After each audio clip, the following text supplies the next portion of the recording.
And you served well, Thank in my opinion. You served very well. You I like served your opinion. you served your term. You were term limited, Correct. and you served out your term.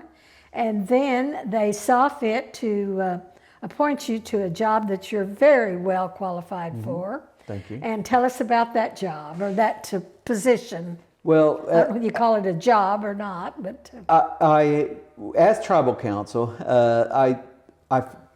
we take an oath of office when you are elected to the Cherokee Nation, and it's a simple oath of office. It's spelled out in our Constitution, and I'll paraphrase it. I don't have it memorized, but I'll paraphrase what it says. It says that we will do everything in our power to protect the constitutions of the United States and the Cherokee Nation, both, and that we will do everything in our power to protect, promote, and preserve the history and culture of the Cherokee people.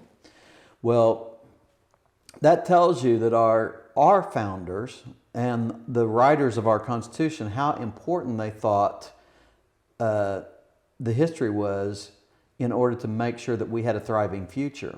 And I love that concept that in order to we must protect our history in order to promote our future. And that is a concept that is laid out in our Constitution. Is in order for us to thrive as a people, we need to know our history. Well, as a council person, I always knew that our Constitution did not tell me to build houses or make sure we had scholarships. It told me to preserve our history as the first thing. It told me that was the single most important thing that we were obligated to do under our oath, was to protect our history. Well, I didn't find that too hard because I've always loved the stories, and I used my position as Cherokee Tribal Council to create a couple pieces of legislation that were very centered on that. And one of them was called the Cherokee Registry of Historic Places Act. That was motivated by I was on one of our historic properties called the Saline Courthouse one day, 10 years, or nearly 10 years ago.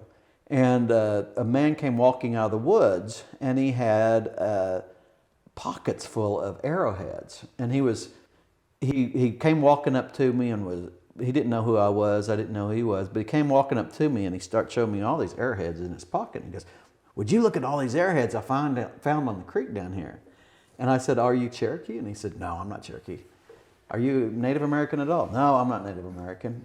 "But you should see all the boxes of arrowheads and artifacts I found on this property. They're at my house." It really bothered me that a non-Cherokee was taking all these historic artifacts off of the Cherokee-owned historic property like that. And I went to our Natural Resources Department to see, what can we do about that? And he said, "Unfortunately, we don't have a very strong law regarding that." He said, "We kind of lean towards the Oklahoma law regarding those issues." And I just thought we've got to strengthen our laws so that we can actually protect our properties.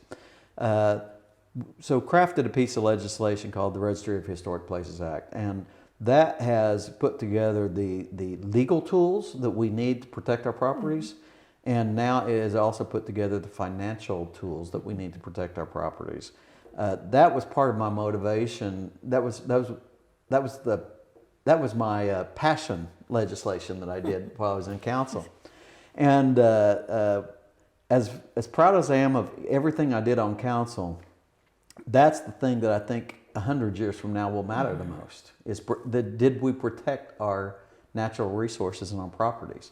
Well, having done that, the Cherokee Nation chief, Chuck Hoskin Jr., had saw that I had a particular interest and a willingness to invest myself into those things of our stories, our historic properties, and maybe that I had just a wee bit more passion than most people about these things. And he wanted to know if I would continue in a position that would allow me to use those. So he put me under contract with Cherokee Nation Business Cultural Tourism to make sure that we continue the work on our historic properties. I've spent much of my time since leaving council on helping to develop the Will Rogers Birthplace property as the Cherokee Nation owns it, helping to lay out the groundwork for what we will be doing with the Milam home as that develops. And then we've got properties in other parts of the Cherokee Nation that I'm also working on. Do you have something in Lenapaw? Yes,